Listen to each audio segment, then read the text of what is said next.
Bien, les damos la bienvenida a este panel, Aprendizaje en Organizaciones Públicas de América del Sur.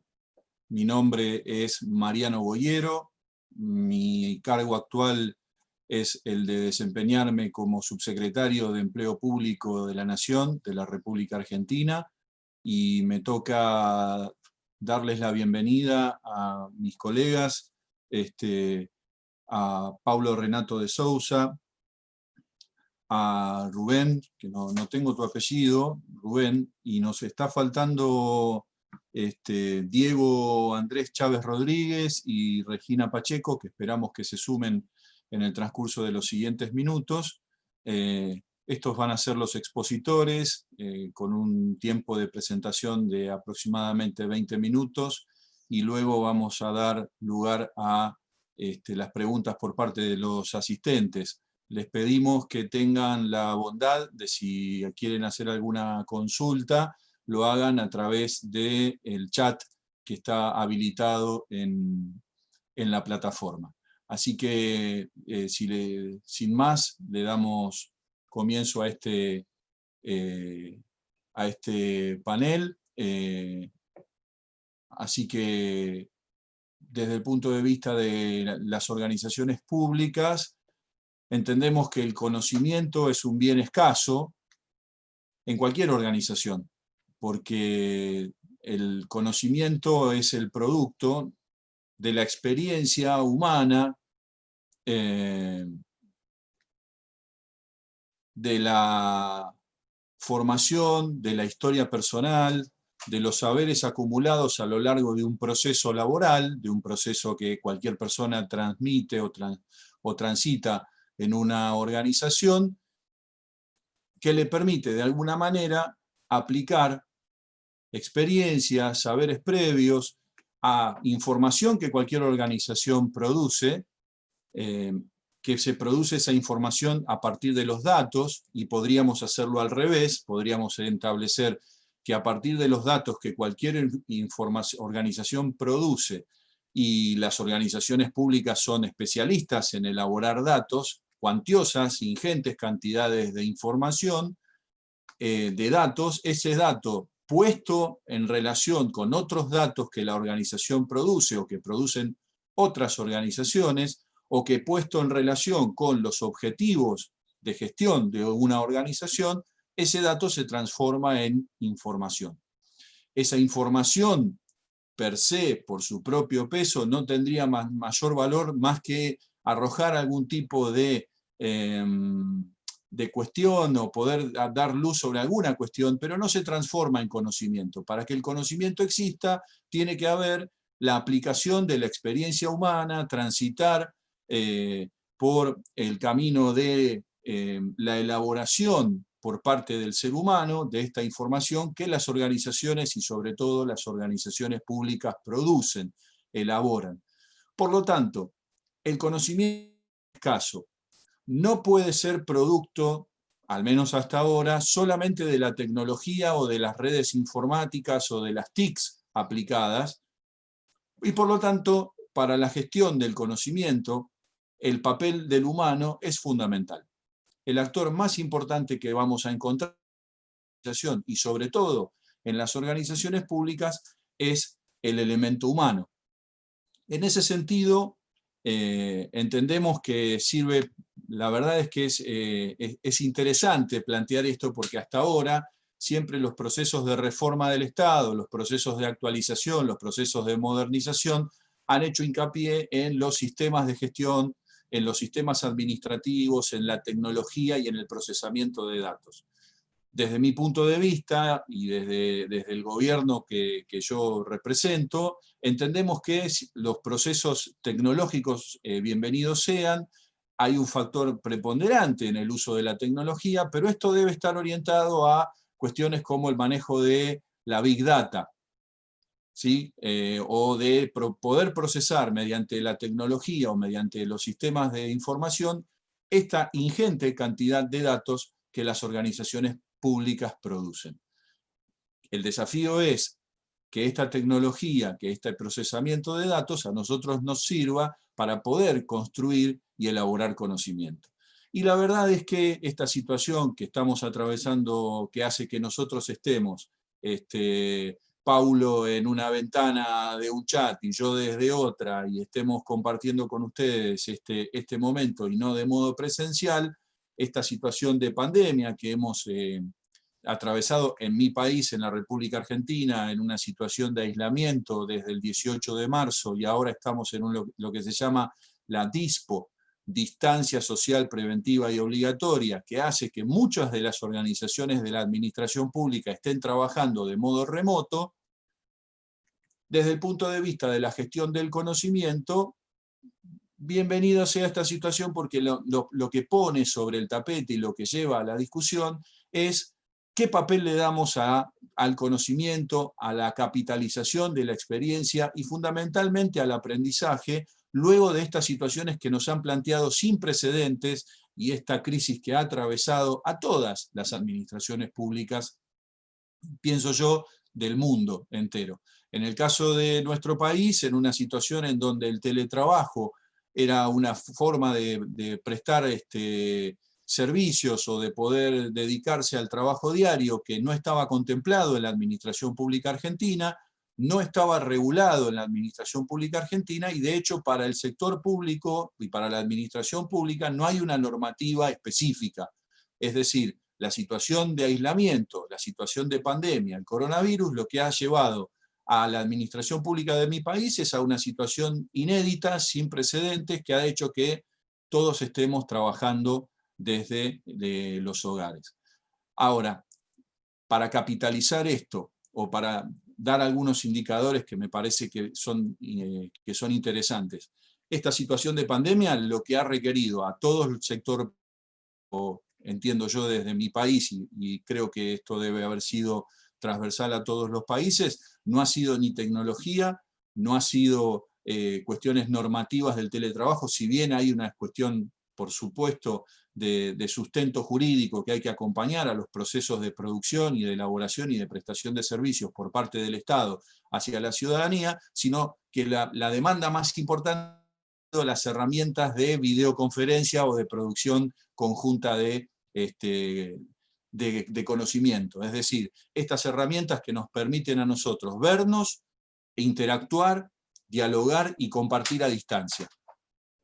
Entiendo yo que es lo que muestra es que la verdadera necesidad que tienen las organizaciones, y fundamentalmente las organizaciones públicas, no es tener los mejores sistemas, sino poder contar con herramientas de articulación, de vinculación, de trabajo en redes que hacen que el conocimiento pueda surgir o pueda seguirse produciendo y prestando servicios. Ahora, para poder capitalizar esta experiencia y poder transformarla en un aprendizaje, para poder incorporar este conocimiento, este accionar humano, ese es el desafío que entiendo yo, y me toca hablar de los desafíos de la gestión del conocimiento en la pospandemia, entiendo que son los desafíos que nos quedan por delante.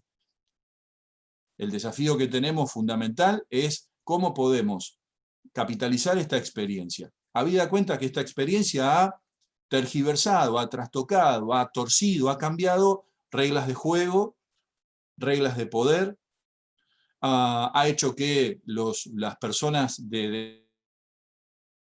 tengo 50 años, pertenezco a la generación X, tengo que consultar con los millennials para poder entender estas tecnologías,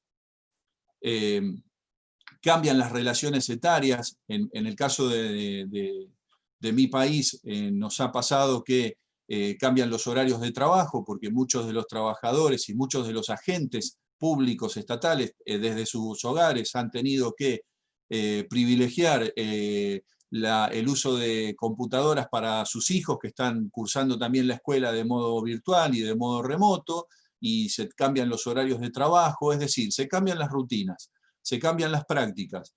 Las relaciones asimétricas o el poder formal que tienen las organizaciones públicas también se ha cambiado. Los viejos hemos recurrido a los jóvenes para poder ayornarnos y amigarnos con estas herramientas que nunca habíamos utilizado, al menos en el trabajo diario. Entonces, Esto lo que nos está diciendo es que hay un cambio en el paradigma. Probablemente esta nueva normalidad, esta pospandemia, lo que nos lleve es a situaciones en donde tendremos que elaborar un mix de trabajo presencial y trabajo remoto. Porque también para algunos sectores, y no para todos, esto es una cuestión absolutamente heterogénea y con casos muy particulares, han existido lugares donde el teletrabajo ha resultado beneficioso, porque ha demostrado que se ha trabajado de modo más eficiente, donde se han ahorrado tiempos, porque la gente trabaja desde su casa, no tiene que estar 1 hora, 2 horas en un transporte público para poder acercarse hacia su puesto de trabajo. En el caso de, cuento mi experiencia personal, yo soy docente en la universidad y tengo alumnos que me dicen, profesor, a mí me resulta mucho más ventajoso cursar la materia de modo virtual porque no me tengo que tomar 2 buses, ni tengo que viajar 2 horas hacia la universidad y puedo cursar desde mi casa, y eso a mí me resulta más ventajoso. Bien, hay una cuestión de pros y contras que todavía no han sido mensuradas. Entonces, en un proceso de gestión del conocimiento y de capitalización del aprendizaje, el desafío que tienen las organizaciones públicas es en transformar estas redes colaborativas informales que se han establecido por la práctica diaria y por la necesidad de seguir vinculados en vehículos de producción, de conocimiento, de capitalización de experiencia, por medio del intercambio, por medio de la discusión, por medio del sentido común, de la puesta en común, es decir, desde la gestión del conocimiento, los procesos de externalización, socialización e internalización del conocimiento, una vez que es compartido, es reconfigurado y se produce un nuevo aprendizaje, que resultan sumamente interesantes.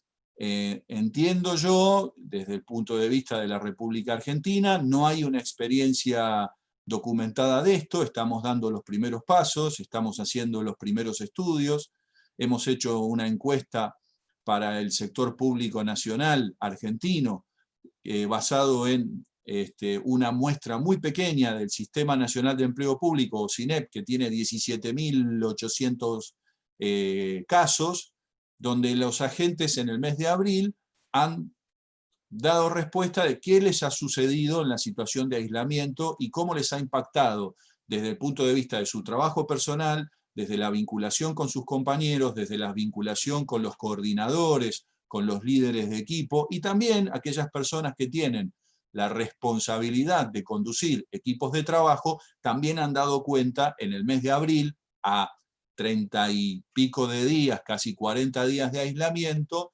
la primera muestra de lo que ha sucedido. El sector público argentino, en el Sistema Nacional de Empleo Público, tiene una población de estimada aproximadamente 125.000 agentes.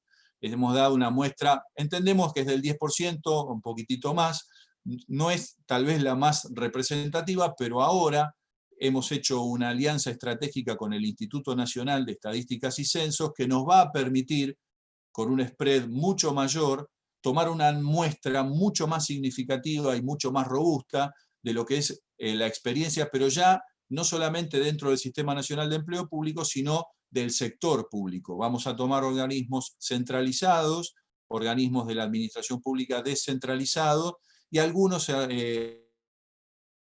queremos ver y queremos mensurar qué está sucediendo. De este modo nos permite establecer cuáles son los mejores mecanismos de constitución de un aprendizaje. Le damos la bienvenida al colega de Bolivia, Diego Andrés Chávez, que lo tenemos como panelista. Así que buenas tardes, ¿cómo estás? Pero sos Laura, acá dice Laura o Diego, no sé si sos Laura o sos Diego, ¿no? Estamos... Estoy acá, Laura está acá, un gusto. Bueno, No sé, un no placer y bienvenida. Bueno, ese ha sido un poco la introducción desde el punto de vista de la gestión del conocimiento en esta situación. Yo quería a lo mejor tomarme unos minutos para poder hacer esta introducción. Ahora me parece lo oportuno darles la palabra a mis compañeros. No sé si Paulo o Laura, como gusten ustedes, les doy la palabra para que ustedes ya directamente pasen a sus respectivas presentaciones. ¿Cómo quieren hacer? ¿Les parece empezar por las damas, Paulo? Sí, por favor. Bien, entonces Laura, tenés tu tiempo, tus 20 minutos para hacer tu presentación. Adelante. Gracias, yo voy a compartir.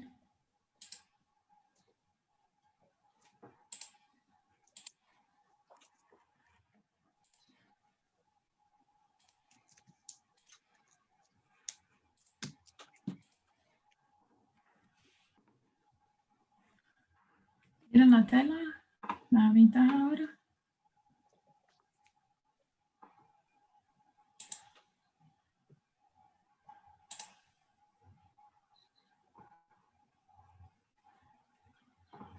Muito bem, boa tarde a todos e a todas. Meu nome é Laura, falo do Brasil. Esse trabalho foi construído por mim e pelo Diego, que é um servidor público do Ministério da Economia da Bolívia. Infelizmente, dado todas as questões que se passam ao país, o Diego não pôde estar aqui. Pretendo representá-lo e explicar o trabalho da melhor forma possível.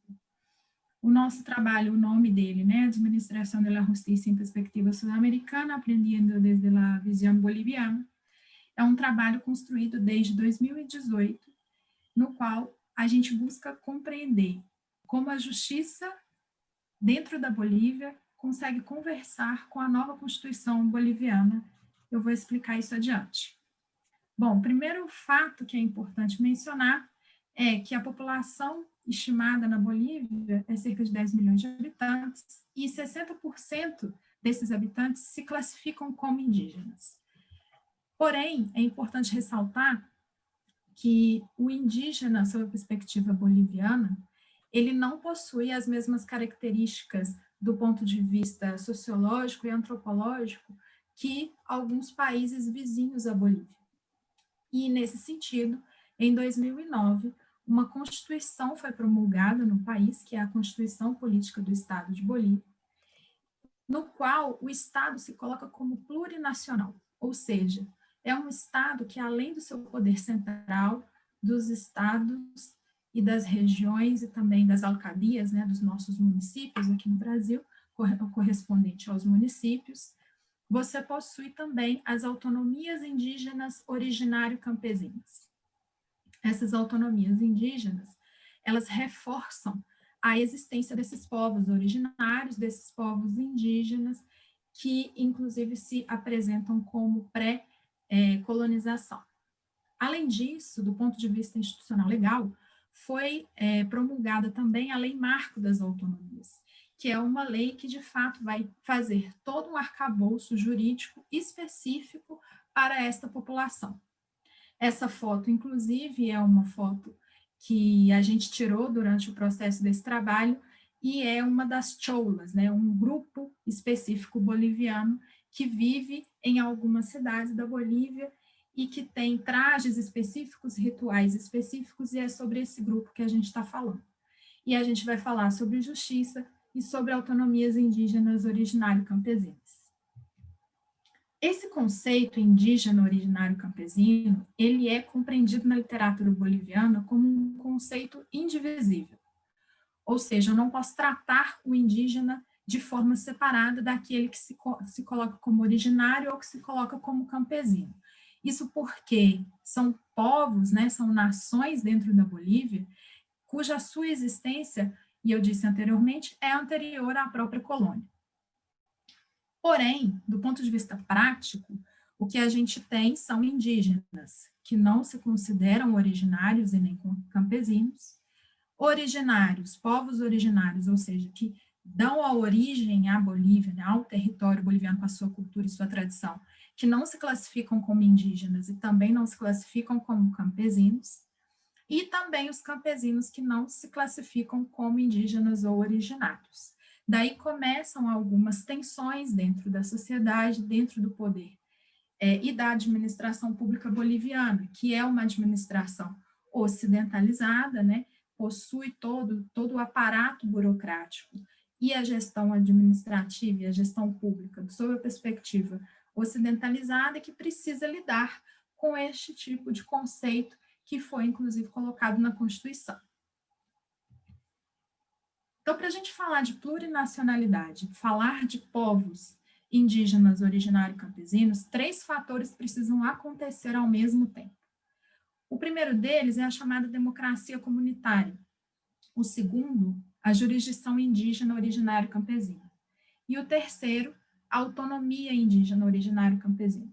Ou seja, eu lido no mesmo território no qual convivem municípios, convivem aqueles que não se consideram originários, campesinos e indígenas, e esse grupo de pessoas, eles serão regidos por uma democracia comunitária, no qual a tomada de decisão de fato é comunitária, é estrito sensu.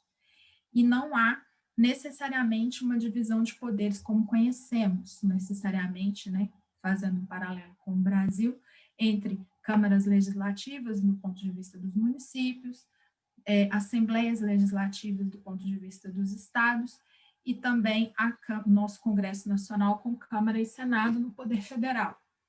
Mas essas pessoas deliberam sobre as suas leis e as suas ordens dentro dessa democracia comunitária.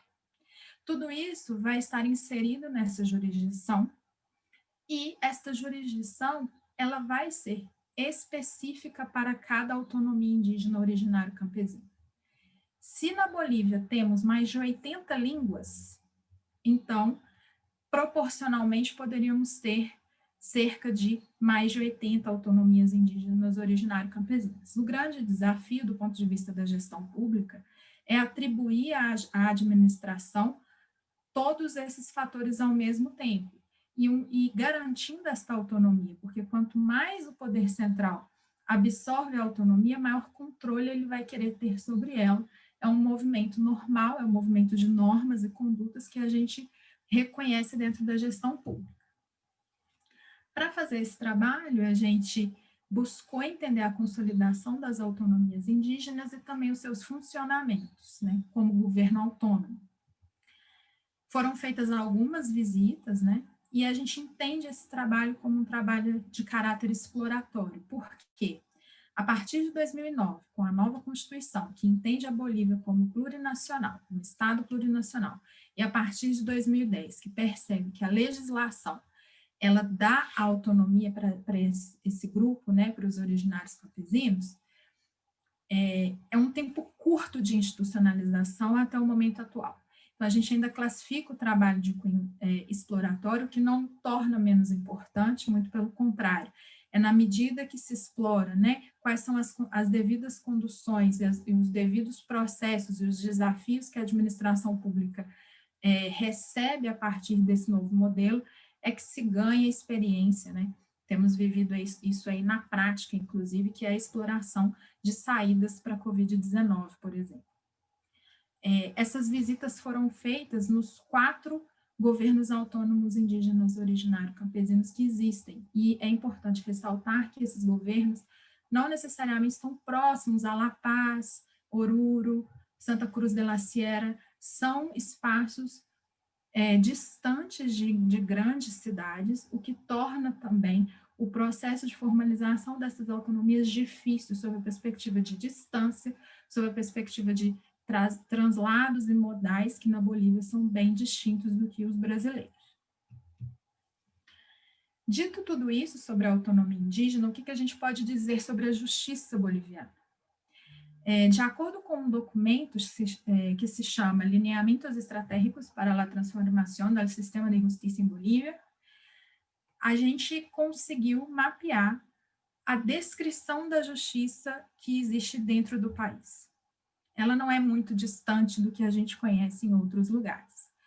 Existe um excesso de formalismo na justiça, e é por óbvio que esse formalismo vai impactar aqueles que não processam as atividades de forma ocidentalizada, né? Estamos falando de povos indígenas originários campesinos que muitas vezes possuem na sua ciência a língua falada e não a escrita, possuem do ponto de vista da educação, do desenvolvimento de trabalho, de saúde, outras formas que não as ocidentais.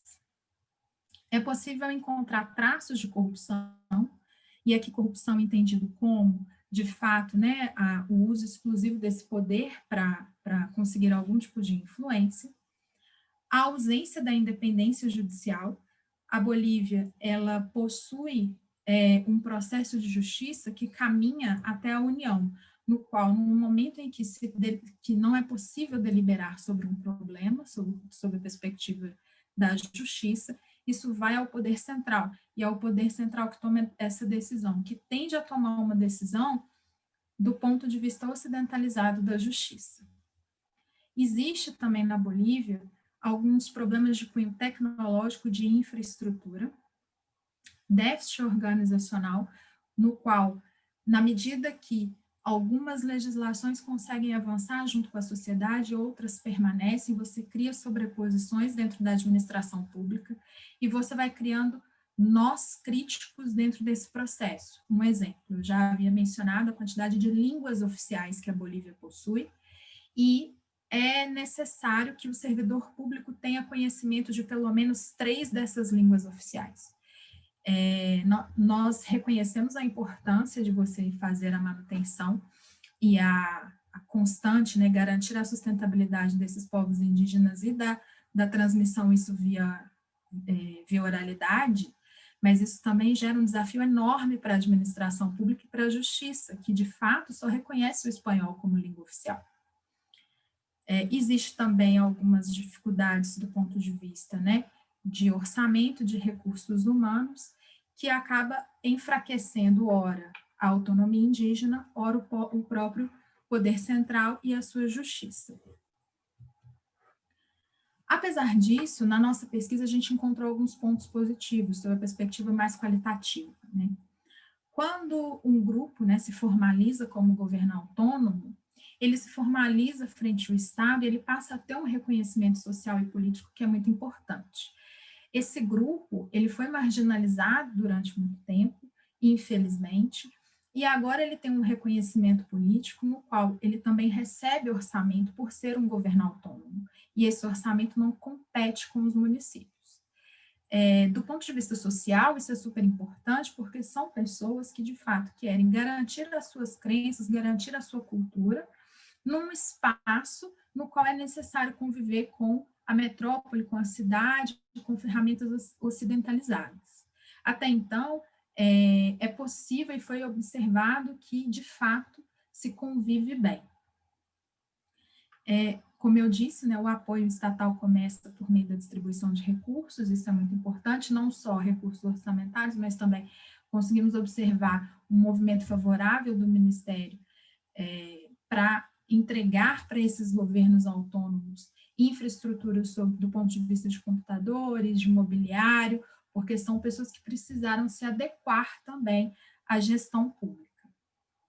E essa transição, né, de um grupo para um governo autônomo indígena originário campesino, ele é a acumulação desse capital simbólico, né, tão mencionado nas ciências sociais, e que, de fato, é uma construção de uma relação política que tem o seu rito, tem o seu símbolo, mas que precisa garantir uma racionalidade semelhante à da gestão pública ocidental que conhecemos e que o Brasil também pratica, para que ela se sustente e para que seja sustentável o processo de autonomia também.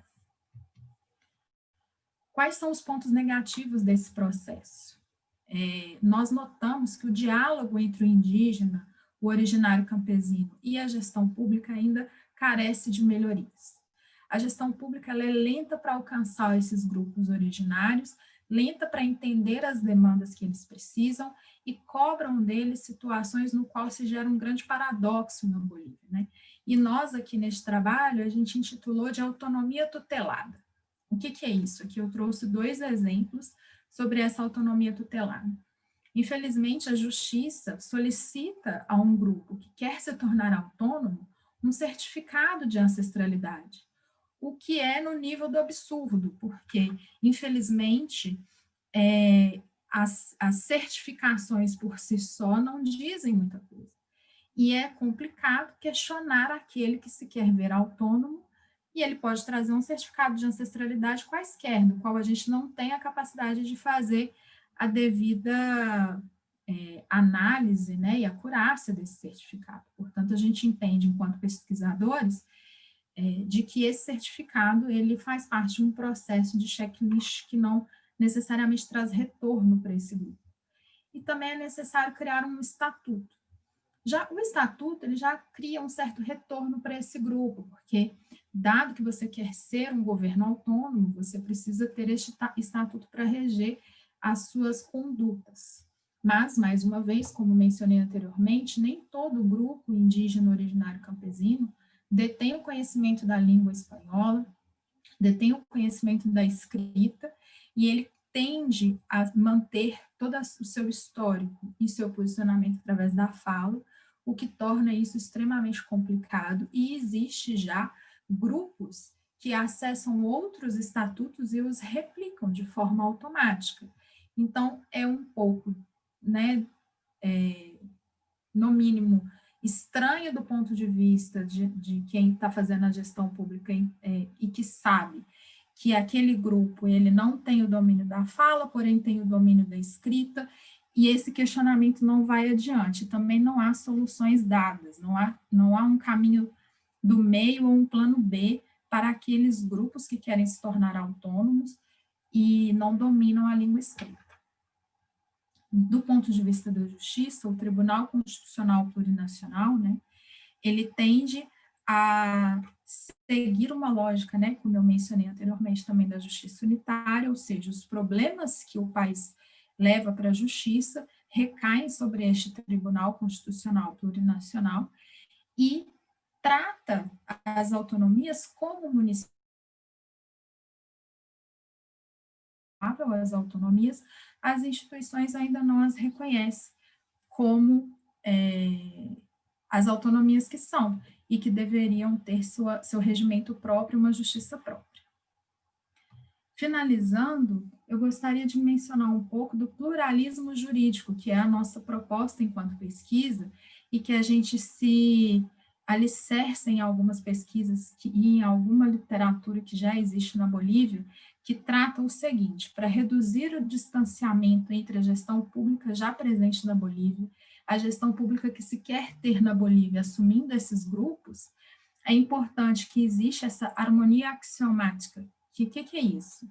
A gente está falando de uma decisão que parte de uma jurisdição indígena seja respeitada e que o método que vá ser levado em consideração seja o da ponderação intercultural. Isso também é um conceito já amplamente debatido na Bolívia, que é levar de fato a cabo o que a gente entende sobre processos culturais e processos de criação de sociedade. Um segundo passo para materializar o pluralismo jurídico é fazer essa concordância de cosmovisões, né? É entender que a justiça não pode aplicar uma cosmovisão punitivista para uma sociedade que compreende a justiça por outros modos e vice-versa. É necessário ter um acordo, né, e ter esses ritualismos próprios, ou seja, se eu terei estatutos próprios para cada autonomia, que a justiça também se comporte de forma plural. E, por fim, que exista essa proporcionalidade e a necessidade estrita, que é o quê? Ponderar a natureza e a gravidade, né, de cada feito do ponto de vista da justiça, de acordo com a sanção, porque muitas vezes, do ponto de vista da justiça ocidental, o que se percebe é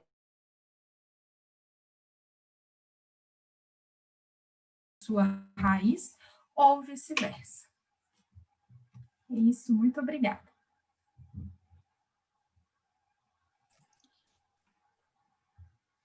Bien, muchísimas gracias, Laura, muy amable. Felicitaciones por la presentación. Bueno, es un corto el panel, es un panel breve porque tenemos algunas ausencias, pero bueno, Paulo, si te parece y si ya estás listo, te habilito y ya tenés tus 20 minutos para presentación. Adelante.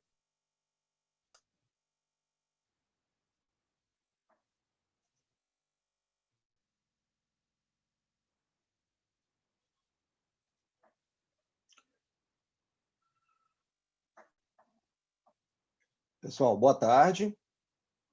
Estão todos conseguindo visualizar e me ouvir?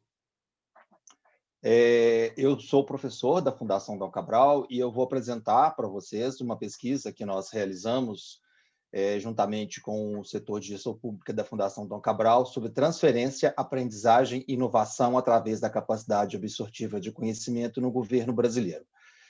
O artigo teve a participação minha, né? Eu terminei meu doutorado exatamente nesse tema o ano passado, do meu orientador, José Márcio de Castro, da PUC Minas, e o professor Humberto Martins, um professor também da gestão pública da Fundação Dom Cabral. O professor o Mariano, né, ele fez uma abertura brilhante aí, que casa exatamente com o que foi abordado na nossa pesquisa, né, aí da importância do conhecimento, da importância do aprendizado no setor público, e a gente vê, né, que isso já é um grande desafio no setor privado. Na hora que você vê no setor público, ainda fica mais evidente a importância que o conhecimento tem. Enfim, a pesquisa ela foi feita, né, em cima de um referencial teórico extenso que a literatura hoje, né, inclusive discute aí claramente a importância que o conhecimento tem para as organizações, né, que vários estudos postulam que a capacidade de explorar efetivamente o conhecimento constitui um fator crucial para as instituições públicas com interesse em alcançar resultados de inovação. Então, é difícil de você falar em aprendizado sem você falar automaticamente na inovação, né? A gente está vendo aí da questão da indústria 4.0, da importância que o aprendizado tem para essa indústria como um todo, né? E a capacidade de absorção funciona como um ativador que proporciona a transformação do conhecimento em novos produtos, serviços ou processos de apoio à inovação. Então, o objetivo principal foi descrever a capacidade de absorção de conhecimento do governo brasileiro, assim como o funcionamento do processo de aprendizagem e inovações nas instituições municipais, estaduais e federais. A pesquisa foi feita, né, aqui, como comentei, na Fundação Dom Cabral. Esse questionário, inicialmente, ele foi aplicado na indústria automotiva.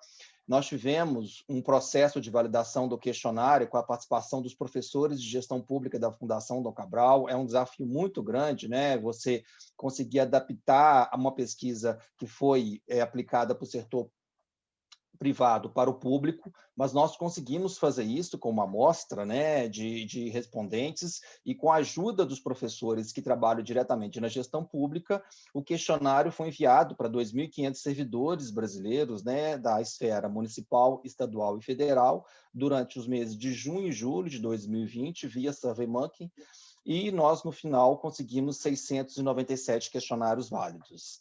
Um achado, né, inicial aqui na percepção dos próprios servidores, que muitas vezes é importante você ouvir a opinião deles, né? Há uma baixa capacidade de absorção do conhecimento, inovação e aprendizado.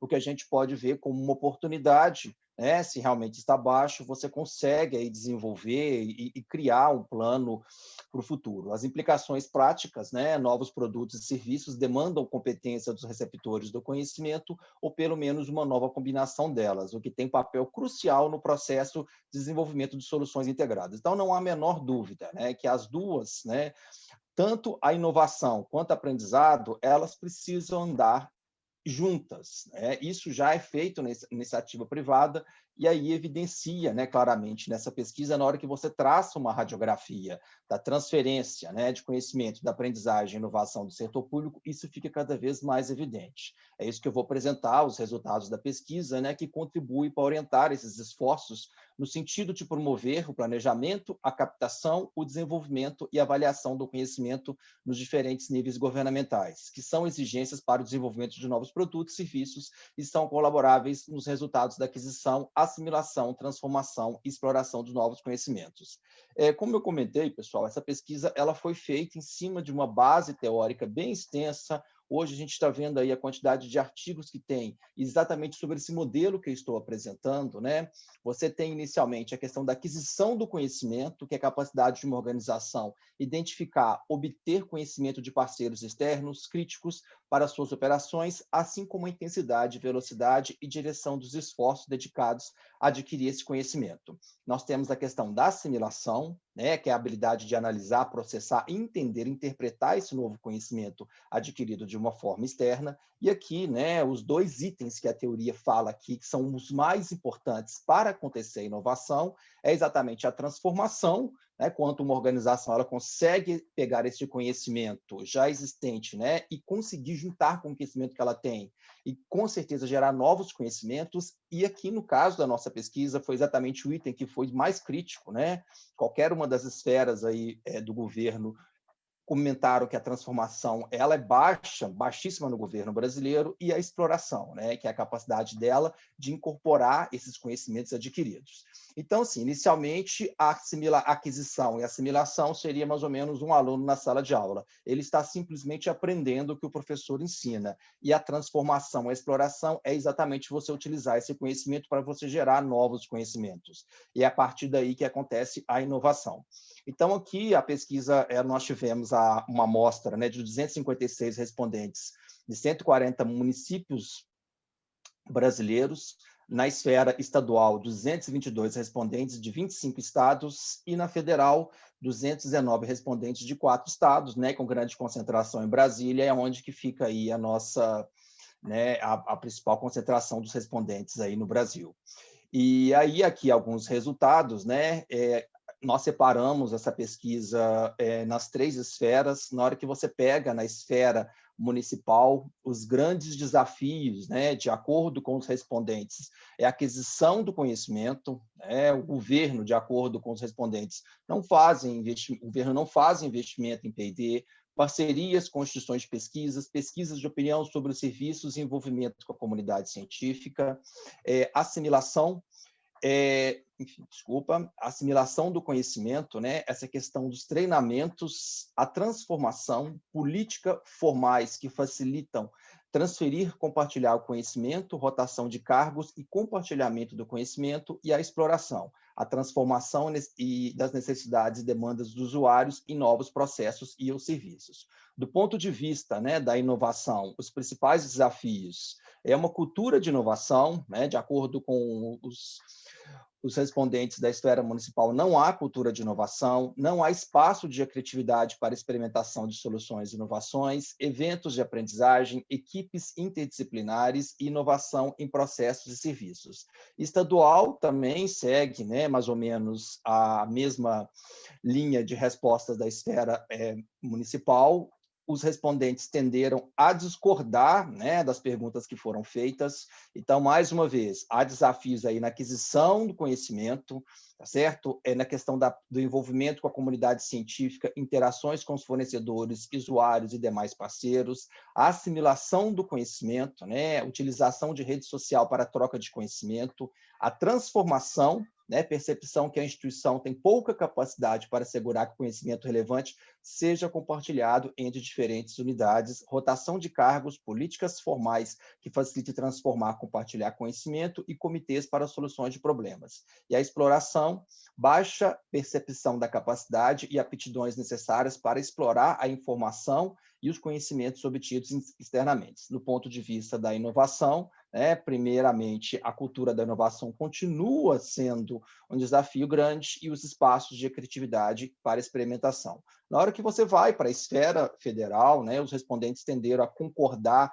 bem mais do que a municipal e a federal. Aqui no Brasil, há uma tendência assim, de a esfera federal ela ter mais investimento, que os principais órgãos aí, então isso poderia ser justificado por esse fator. Mas, mesmo assim, igual, por exemplo, a transformação ela ficou baixa nas 3 esferas, tanto a federal, municipal e federal. A transformação do conhecimento, que é a chave para a inovação, ela continuou baixa.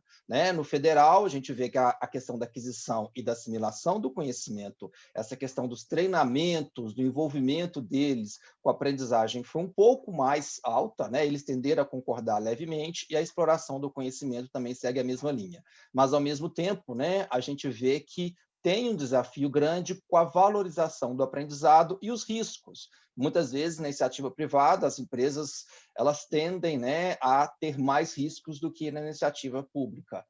E, enfim, e aí na questão da inovação, né, os principais desafios seria inovação em processos e em serviços, cultura de inovação e espaços para criatividade, experimentação e soluções e inovações.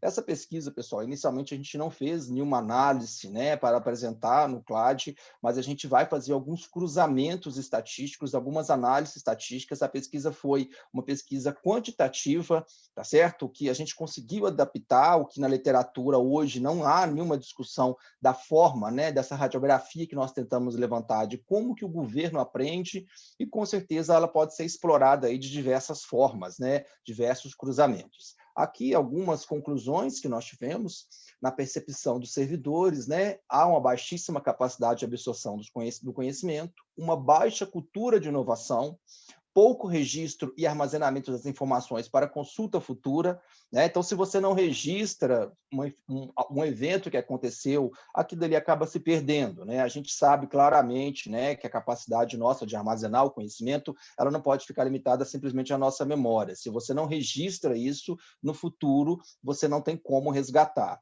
Comitês de qualidade para discutir problemas e melhores práticas, carência de políticas que facilitam transferir, compartilhar o conhecimento entre diversas áreas e setores, né? A gente viu claramente que a visão sistêmica ela não é aplicada no governo brasileiro, né? Os respondentes, né, na percepção deles, não existe a visão sistêmica que a gente tanto, né, discute na iniciativa privada. Ausência de troca de áreas e funções como prática de rotação de cargos e pouca participação dos servidores, né, funcionários no processo de tomada de decisão e, por último, falta de pesquisa e opinião sobre os serviços. Então, essa foi, né, as conclusões da nossa pesquisa. Como eu falei, pessoal, nós vamos explorar isso, né, com mais detalhes, porque a pesquisa ela ficou riquíssima, né? Nós conseguimos um número elevado aí, porque a gente teve uma participação grande das gerentes da fundação aí, ajudando a estimular, né, a passar, né, a pesquisa, porque é difícil, né? A gente sabe que é muito difícil conseguir chegar até esses servidores e conseguir um número alto de respostas. Então é isso, tá, Mariano? Estou à disposição, se caso tiver alguma pergunta.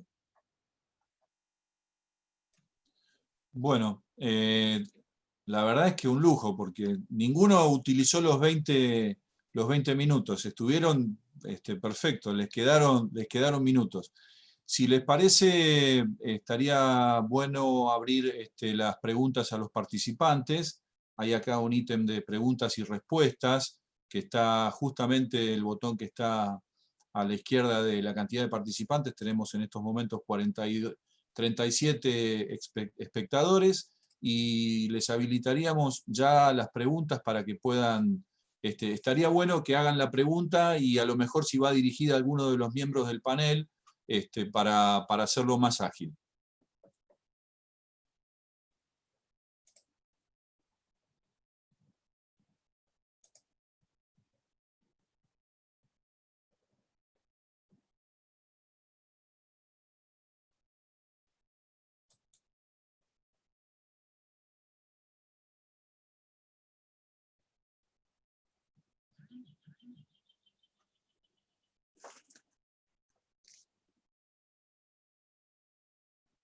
Bueno, parecería que las preguntas se están haciendo rogar.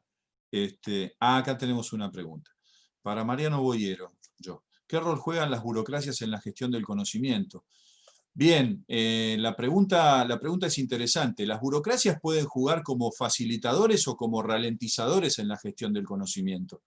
Nosotros hemos hecho un trabajo de investigación en la Universidad Nacional de La Matanza, conjuntamente con el doctor Hernán Petrelli, con los estudiantes Ariana Bardahuil y Damián Pérez, que está como es parte de las ponencias de este congreso, y a las conclusiones que llegamos es que hay modelos de gestión pública que son más proclives a la gestión del conocimiento, y hay otros que por su propia naturaleza son un poco más obstaculizadores, no de la gestión del conocimiento, sino de la circulación del conocimiento. Entendemos que de los tres modelos más grandes o los más comunes, que son el modelo burocrático, el modelo managerialista y el modelo de gobernanza, el modelo de gobernanza da la posibilidad de generar acoples flexibles entre unos y otros sectores, entre el sector público y el sector privado. Esta cuestión de pensar al Estado como una red de conexiones entre Estado, sociedad civil, mercados, actores, coaliciones, nos parece que puede ser más proclive a la difusión del conocimiento, a la circulación, al intercambio de experiencias, que en definitiva es lo que coadyuva a la generación del conocimiento. Más allá de la información que genera per se la propia sociedad digital, para que ustedes tengan una idea de lo que estamos hablando, estamos pensando que para el 2020 se esperan 44 trillones de gigabytes de información digital generadas por todos los habitantes del planeta, con una tasa de expansión duplicativa cada 18 meses y cada vez reduciéndose. De toda esa masa de información digital que se genera a nivel de la sociedad contemporánea, calculen ustedes que aproximadamente el 23% de esa masa de información se considera útil para la toma de decisiones y solamente una porción muy pequeña se analiza. Estamos hablando de que hay un 5% de esa información que se analiza para poder tomar decisiones. Entonces, ¿cuál es el rol de las burocracias? Bien, entiendo que el rol de las burocracias es generar vehículos, canales de compartir, donde se pueda compartir la información y donde se pueda vehiculizar rápidamente y ágilmente estos procesos de intercambio entre grupos, entre coaliciones y entre actores que permiten de alguna manera generar espacios de producción de conocimiento.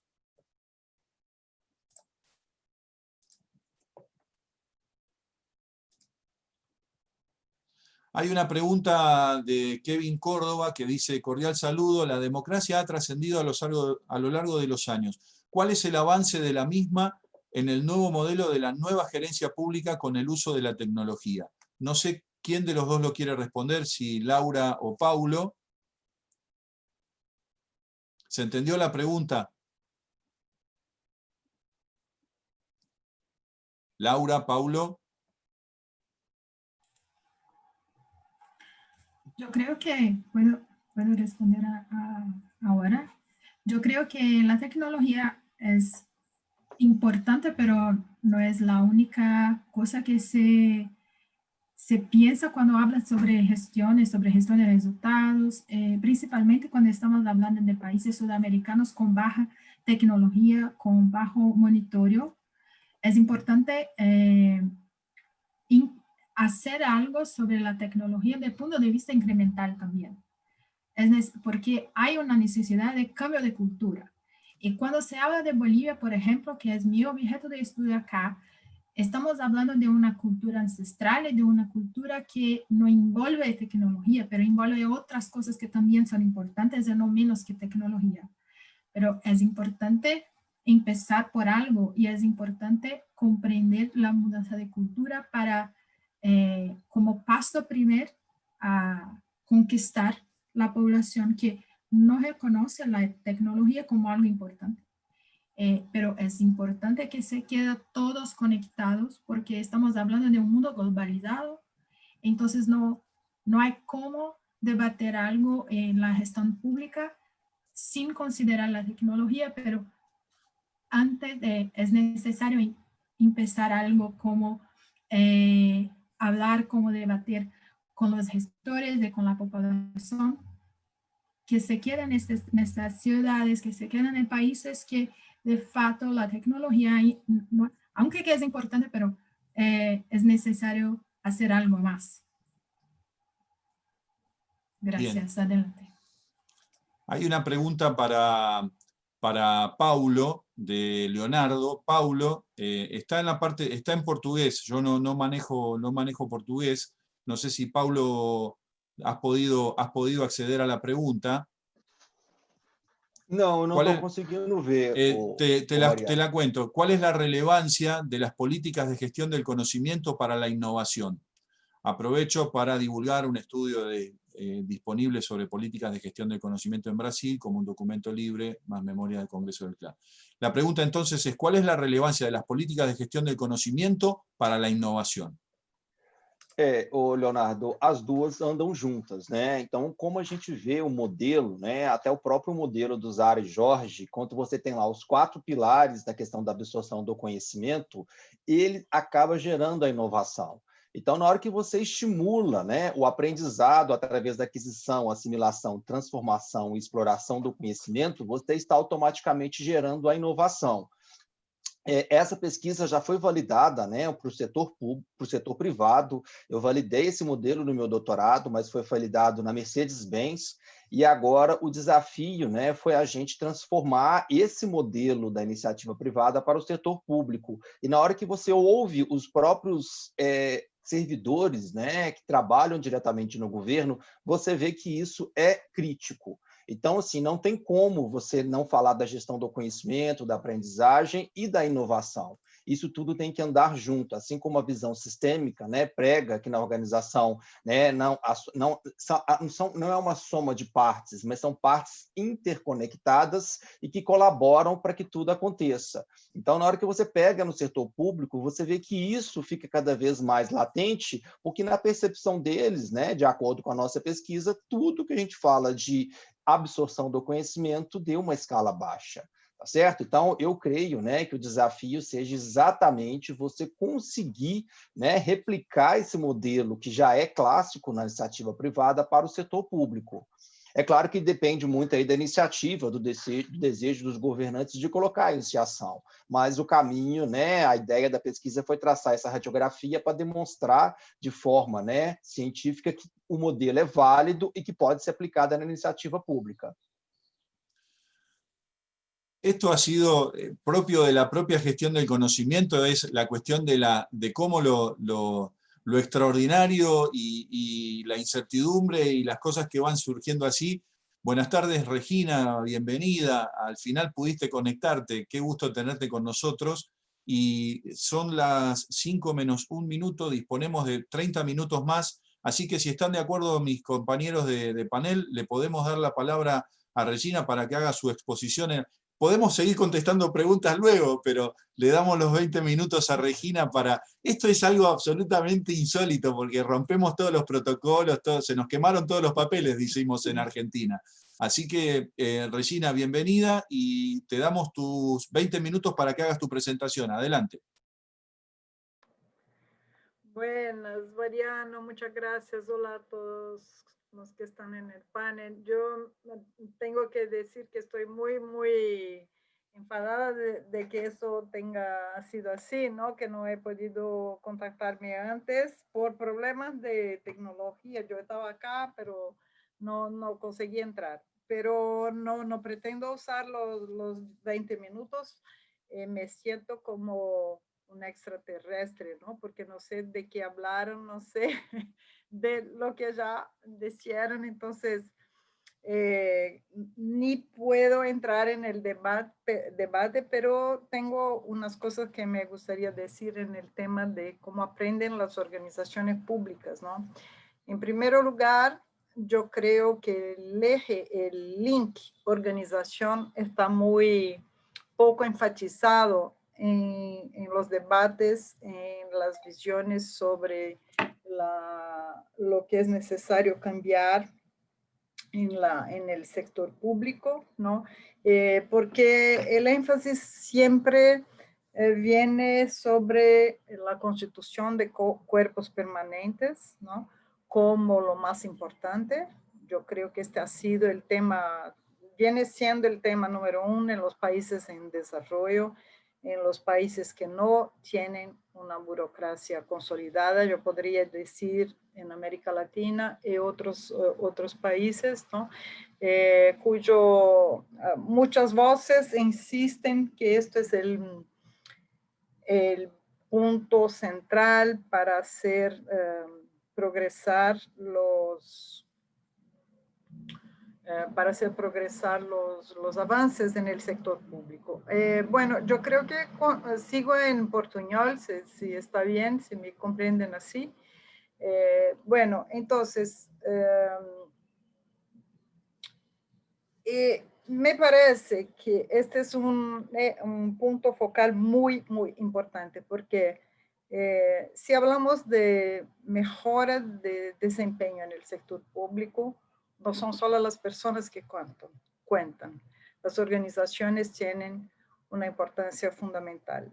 Y me parece que el tema de aprendizaje de las organizaciones va junto con el tema de mejora del desempeño en la entrega de servicios públicos y mejores políticas públicas. No basta, no es suficiente hablarmos de una burocracia profesional, y tampoco es suficiente, mucho más lejos aún me parece, de decir que los directivos, los que están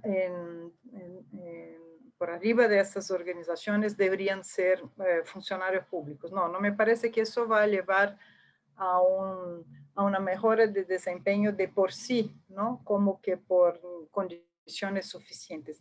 Yo creo que las organizaciones públicas son fundamentales para mejora de los servicios entregues a la población, y que las organizaciones públicas tienen un desafío grande de mejorar a su propio desempeño. Entonces,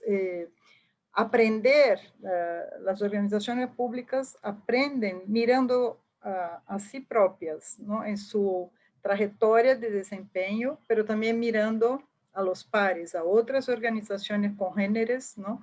Como están en el propio país, fuera del país, para ver cómo pueden progresar en términos de desempeño organizacional, porque eso es fundamental para que se avance en la calidad de los servicios. Y hay una figura muy importante, ¿no? Para conducir eso, que me parece, que es el directivo público, ¿no? El directivo público, la persona que está encargada, yo diría que su primera definición sería, ¿no? El compromiso en los años o el tiempo que esté, no importa cuánto sea, ¿no?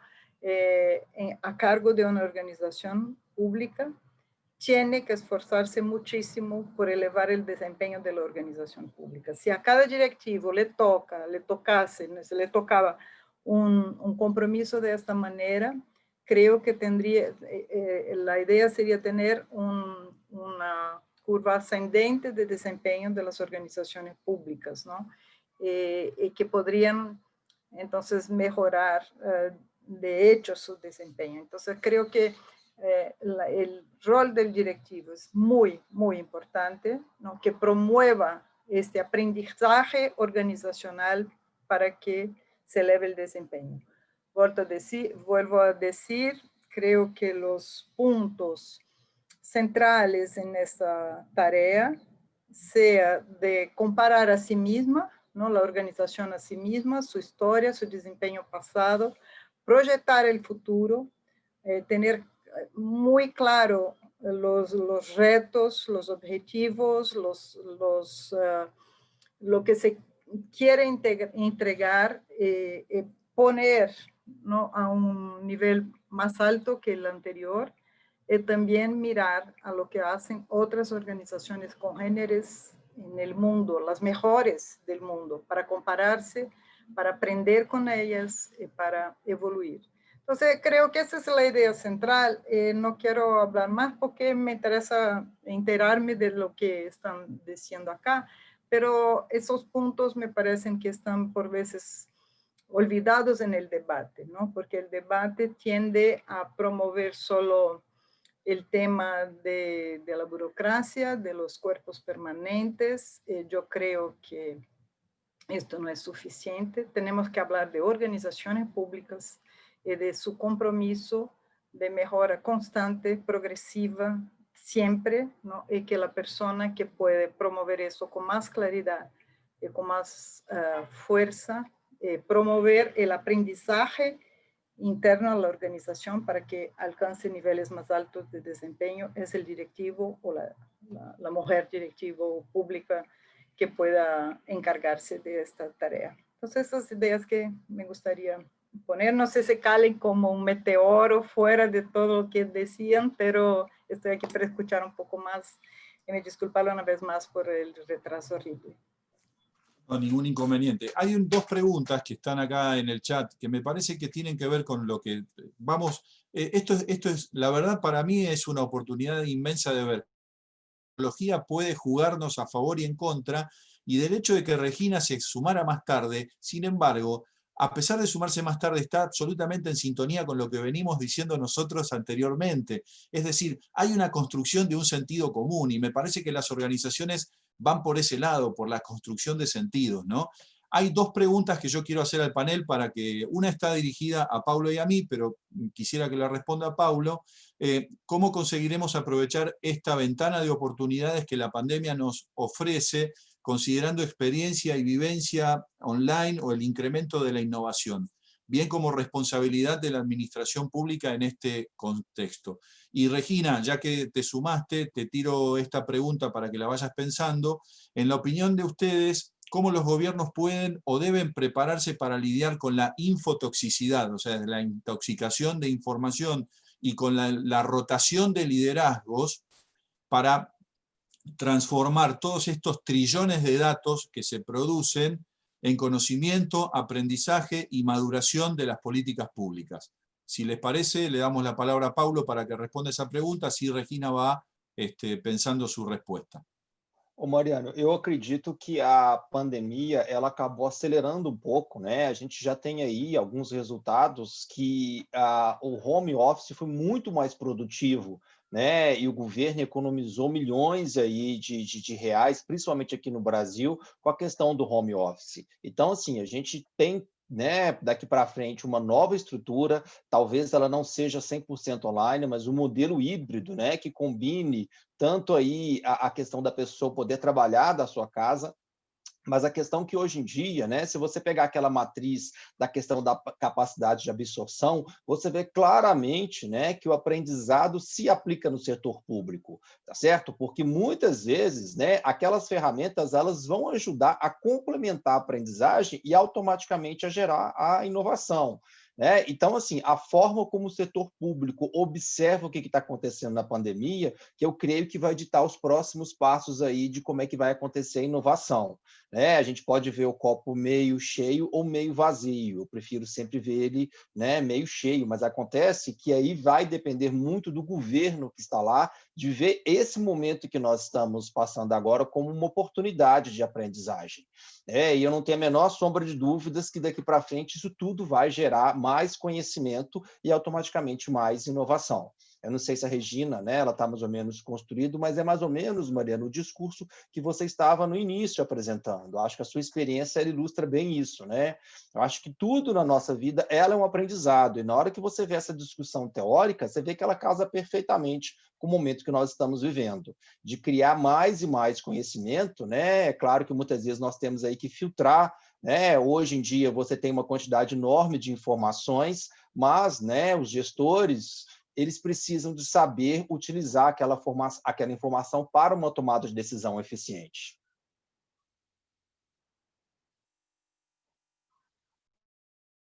Eu acho que seu Regina, microfone... si querés contestar tu pregunta. Sí, bueno, yo creo que el tema de la infotoxicidad, ¿no? Remete a los perfiles de las nuevas personas de la fuerza de trabajo en el sector público, que no son solo funcionarios de carrera, pero todos los que están involucrados en la resolución de problemas públicos, ¿no? Creo que eso dice que necesitamos de personas hábiles a trabajar con ciencia de datos, con grandes cantidades de datos, el Big Data, también con múltiples escalas de información, ¿no? Que puedan transitar del local al global, nacional, regional, todo eso, ¿no? Y transitar por esa parte con los datos. Esto es una necesidad, creo que los jóvenes están mejor preparados para eso, pero ya está muy claro que con las reglas actuales del sector público de ingreso y de permanencia, no estamos atrayendo los jóvenes. Entonces, ahí está un punto mucho más sencillo, que no es solo la infotoxicidad, pero es pasarmos fuera de lo que interesa a los jóvenes hoy como desafío profesional, y así tendremos mucho más dificultad de trabajar con los datos, ¿no? Porque los que están mucho más preparados, los que están ya educados para eso, ¿no? A ellos no les interesa la rigidez que tenemos en el sector público, el hecho de no tener desafíos profesionales crecientes, de todo eso. Entonces, ahí yo creo que infotoxicidad tiene que ver, se combate con personas que comprenden muy bien la ciencia de datos, que manejan muy bien el Big Data. Esas personas tienen que ser atraídas para el sector público. No es un tema de salario, yo creo que es un tema sobre todo de manera de selección. Nuestros exámenes de ingreso en el sector público son del siglo XIX, ¿no? Tocan la memoria, la decoración de leyes, nada de eso importa hoy. Todo eso se puede estar aquí, no hay que saber todo. Está todo ahí, nada más. Entonces, tengo que cambiar completamente la manera de seleccionar las personas, de poner desafíos crecientes para ellos.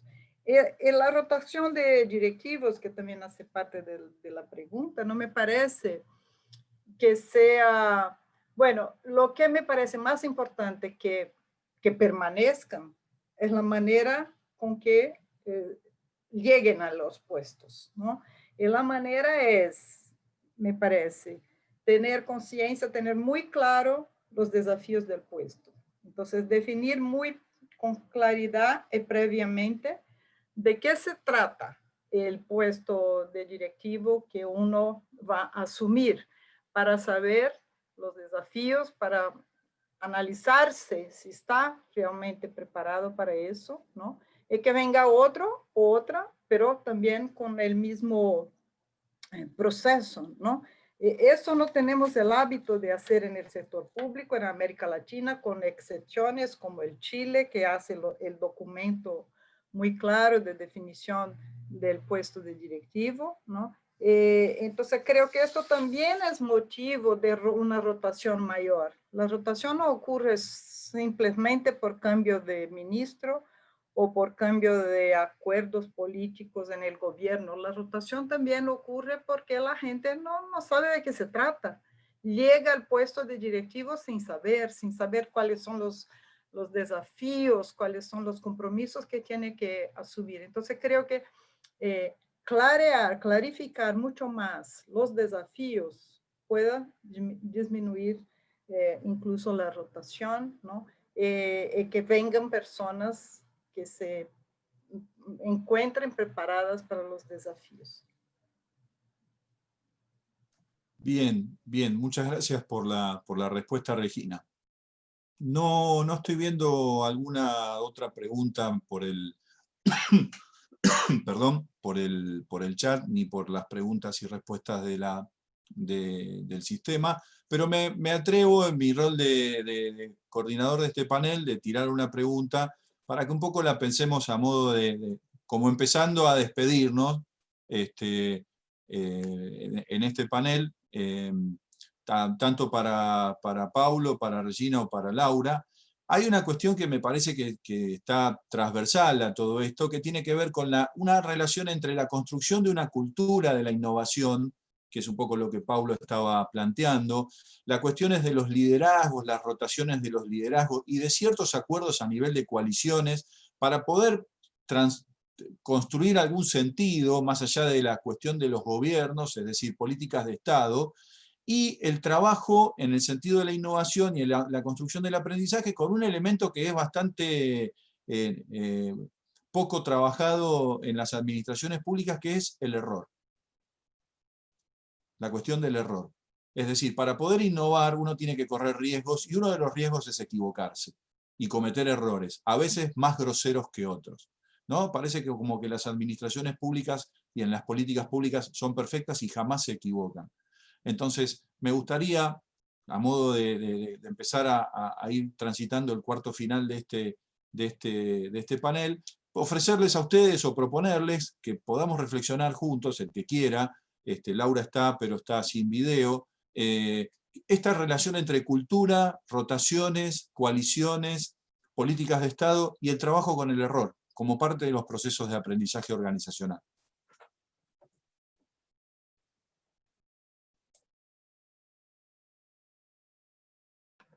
¿Puedo empezar si quieren? Bien, sí, fundamental una cultura de innovación porque tenemos problemas muy complejos. Las soluciones antiguas no sirven, ¿no? Entonces tenemos que enfrentar los problemas complejos con innovación, los nuevos problemas con innovación. Entonces eso es fundamental. Yo creo que el error no es aceptable dentro de esta conjuntura que tenemos en que los liderazgos no saben bien a qué están, ¿no? Porque a qué vieron, a qué vinieron, porque qué rol tienen. Y no asumen una posición de conducción del cambio de cultura y de elevación de desempeño.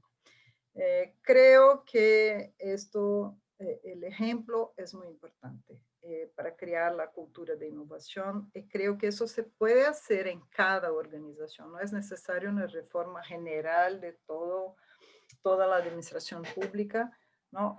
Sí, sería bueno que venga una idea como una proposición concreta como la de Portugal, ¿no? Que tiene el derecho a experimentar. No es el derecho de errar, pero el derecho de experimentar. Entonces se puede presentar un proyecto que por 2 años, 1 año, 2 años, va a tener isención de las reglas para que pueda innovar, experimentar y acompañar los resultados para ver si resulta o no. Entonces creo que eso sería muy bueno si tenemos como una disposición general en los gobiernos, pero la desconfianza de los actores políticos, del control de la justicia, todo eso, torna muy difícil que se pueda imaginar eso en nuestros países latinoamericanos, ¿no? Ese derecho a experimentar. Pero creo que la solución pasa por una lucha por diferenciar las reglas, por flexibilizar las reglas, ¿no? Hemos sido educados, hemos sido formados en la idea de que la justicia se basa en reglas iguales para todos. Esto es falso, ¿no? La justicia se basa en reglas diferentes para los diferentes. Y creo que eso se tradució en la administración pública por una padronización que no sirve a nadie y que impide la experimentación. Entonces creo que más que cambiar las coaliciones o los liderazgos, podríamos luchar por flexibilización de las reglas en el sector público, por confianza en los directivos, confianza y no desconfianza como tenemos hoy, ¿no? Que puedan experimentar mejor, desde que compromisado con la mejoría de los resultados. Entonces, despadronizar todo, ¿no? Flexibilizar las reglas, diferenciar. Paulo.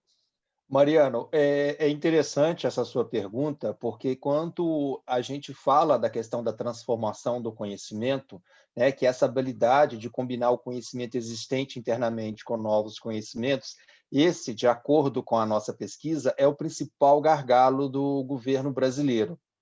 O governo brasileiro ele tem baixíssima capacidade de transformação do conhecimento. E isso, né, acaba casando um pouquinho com o que a Regina comentou, né, e na hora que você pega o resultado da nossa pesquisa, né, essa questão da liberdade para expressar dúvidas, críticas e sugestões, isso foi muito baixo, de acordo com os respondentes, e a questão da valorização do aprendizado e dos riscos. Então, muitas vezes, né, os próprios servidores públicos, eles não inovam exatamente por causa desse medo, né, do risco, da questão do receio de fazer algo novo e gerar um resultado positivo. Então, isso, de certa forma, precisa ser estimulado. Isso precisa ser estimulado, né, de alguma forma pelos gestores, seja através de treinamento, seja através, né, dessa questão da integração entre as partes, porque a sensação que a gente tem, né, com os dados da pesquisa é que cada um está ali isolado no seu setor, no seu departamento, e que não entende, né, que eles fazem parte de uma instituição bem maior. Então, isso você não consegue resolver no curto prazo, mas, com certeza, né, a partir do momento que você tem as iniciativas aí da questão da inovação, da exploração do conhecimento, da questão da exploração do conhecimento, você consegue traçar um plano.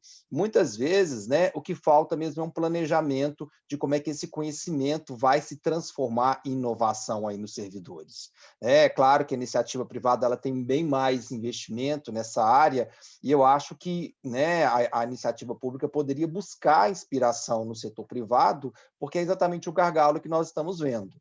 Né, da questão de se você inova, você precisa, se você deseja inovar, você precisa de investir, né, fortemente no aprendizado, na qualificação do seu time. É isso.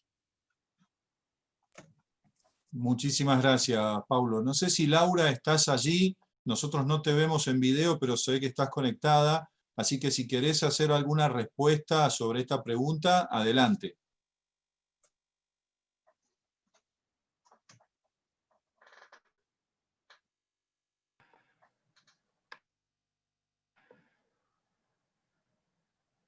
Parece que no está. No, parece que no está. A ver, yo me permito una brevísima reflexión y creo que nos queda espacio para alguna pregunta más, nos quedan 6 minutos. Me parece que desde el punto de vista de la innovación, el Estado es un actor fundamental. ¿Por qué digo esto? Porque tiene la capacidad de desplegar recursos que a veces en el sector privado, por la cuestión propia de la lógica del privado, de maximizar beneficios y minimizar costos, no es factible poner sobre la mesa al momento de generar procesos o proyectos innovadores los recursos suficientes y el riesgo suficiente para poder llevar a cabo una innovación exitosa. Entonces, entiendo que es un desafío que perfectamente el Estado tiene todas las herramientas y las capacidades para poder llevarlos adelante, y si no las tiene, parte de la innovación y parte de este aprendizaje que este contexto de coronavirus y de pandemia ha llevado al Estado, entiendo yo que tiene que ser desarrollar estas capacidades.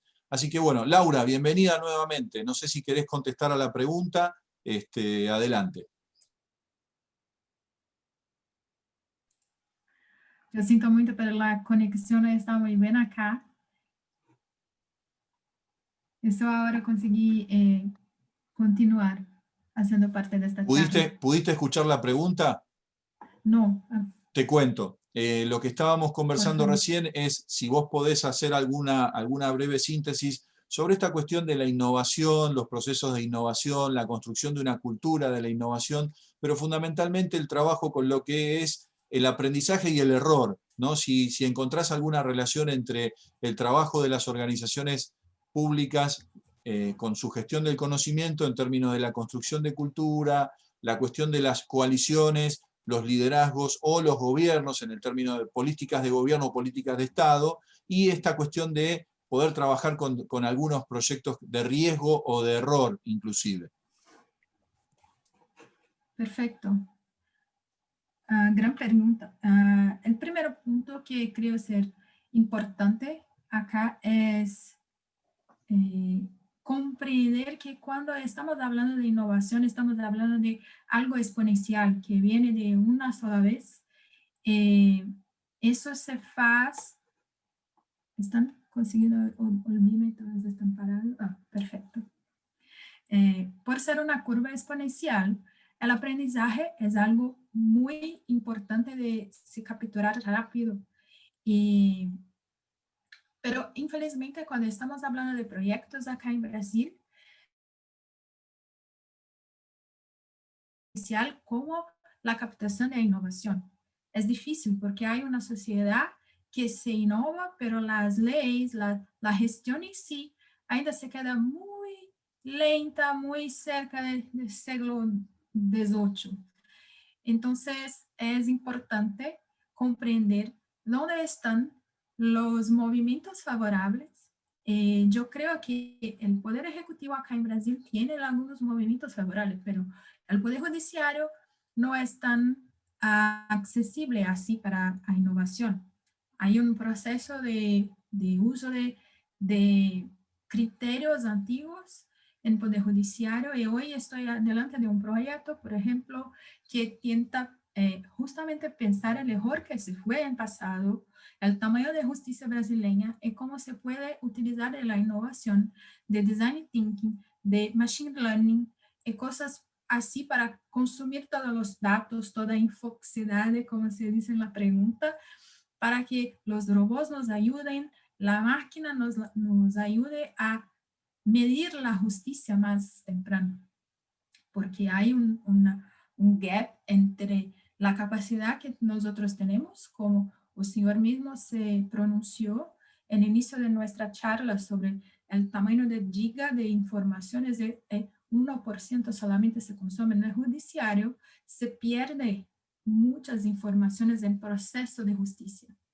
Entonces, hay una necesidad de se quedar adelante de este problema, pero asumir que es un problema es el primer paso para garantir la innovación y el crecimiento exponencial que mencioné en la primera parte de mi fala.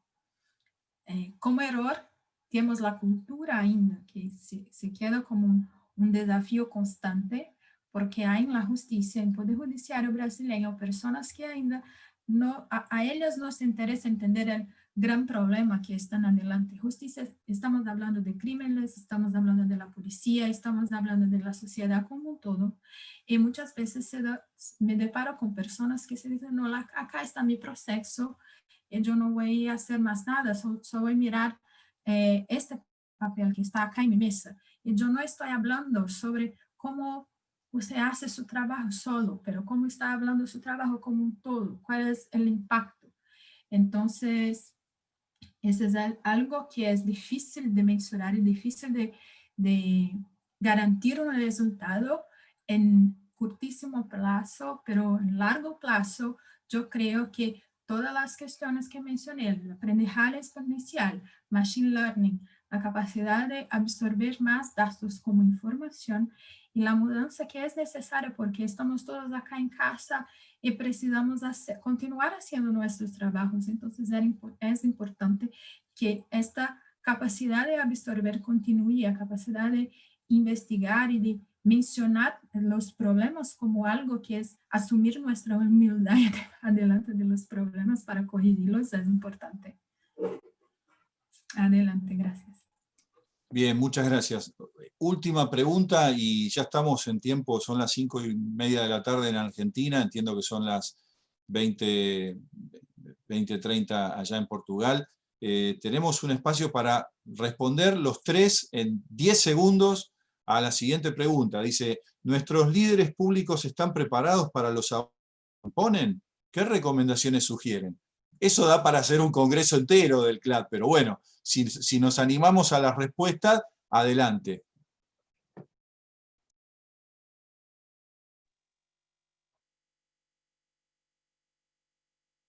Mariano, eu acredito que assim, né, a nossa pesquisa ela traçou exatamente essa radiografia. O que a gente deve fazer é exatamente investir naqueles pontos fracos da pesquisa, do resultado da pesquisa, né? E é exatamente isso que a gente precisa, da questão de investimento no conhecimento, na gestão do conhecimento, para esse conhecimento gerar inovação. Então, a minha recomendação é essa: conhecimento, e automaticamente, a partir desse conhecimento, gera a inovação. A minha recomendação é liderança. ¿No? Mi recomendación es liderazgo, porque no creo que eso esté claro en el sector público, que los directivos sean líderes de sus organizaciones e impulsen el desempeño. Y ahí sí se va a innovar, porque para mejorar el desempeño hay que innovar. Entonces, mejores directivos, líderes de sus organizaciones para impulsar la innovación, pero el objetivo no es la innovación, el objetivo es la mejora del desempeño de la organización. Mi recomendación es en diagnósticos com calidad. Pensar sempre em diagnósticos positivos, e eu acredito que isso também é um pouco da fala do Paulo e da Regina. Se a gente está falando, né, de avanço e de melhores soluções, isso na nossa zona de conforto. Então, a minha sugestão, a minha recomendação é que essa burocracia, essa gestão, ela seja capaz de traçar bons diagnósticos sérios, para que os líderes e para que essa informação seja consumida com sucesso. E quando eu falo diagnóstico, eu não falo de um documento de 300 páginas. Eu falo de espaços de diálogo, espaços de alinhamento de expectativas e de informações que, de fato, esses líderes vão precisar ter para garantir que a gente consiga liderar melhor e consiga achar boas soluções. La recomendación que yo podría hacer sería a los líderes, primero que estén mirando siempre el entorno. Yo creo que hay una relación entre organización pública y entorno, y en entornos complejos las soluciones también son complejas. Entonces, lo primero que es estar mirando el entorno y entender que son organizaciones abiertas y que hay una interacción con el entorno. Y en entornos de incertidumbre, tal vez no hay grandes certezas ni la construcción de una única verdad. La segunda recomendación que puedo hacer es que generen los ambientes para el diálogo, para el intercambio, para las redes colaborativas y para la circulación de la información. Es decir, que le pierdan un poco el miedo a la articulación y un poco a perder el miedo a estar todo el tiempo en control. A veces las cosas necesitan salirse un poco del control y fluir en términos de los actores, las coaliciones, y que la información empiece a fluir. Ese excesivo celo y control y compartimentación de la información por X motivos, desde razones de Estado hasta miserias humanas de creerse sabedores y poseedores de la verdad absoluta, me parece que son tóxicos al momento de construir aprendizajes organizacionales. Es decir, mi recomendación entonces es que permitan que la información fluya, que no piensen en términos de igualdad, como planteaba Regina, sino tal vez de ecualizar, más que estar pensando en homogeneizar. Puede ser alguna de las recomendaciones que brevemente y humildemente desde este espacio yo puedo hacer.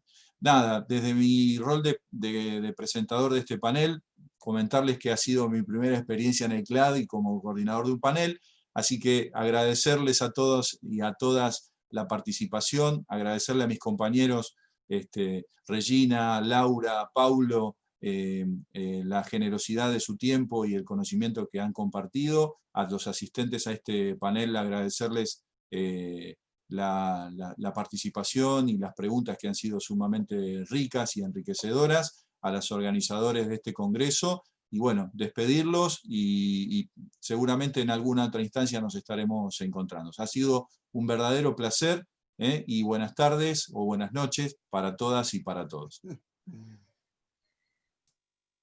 Boa noite, obrigado. Muchas gracias, chao, chao, Paulo y Laura también.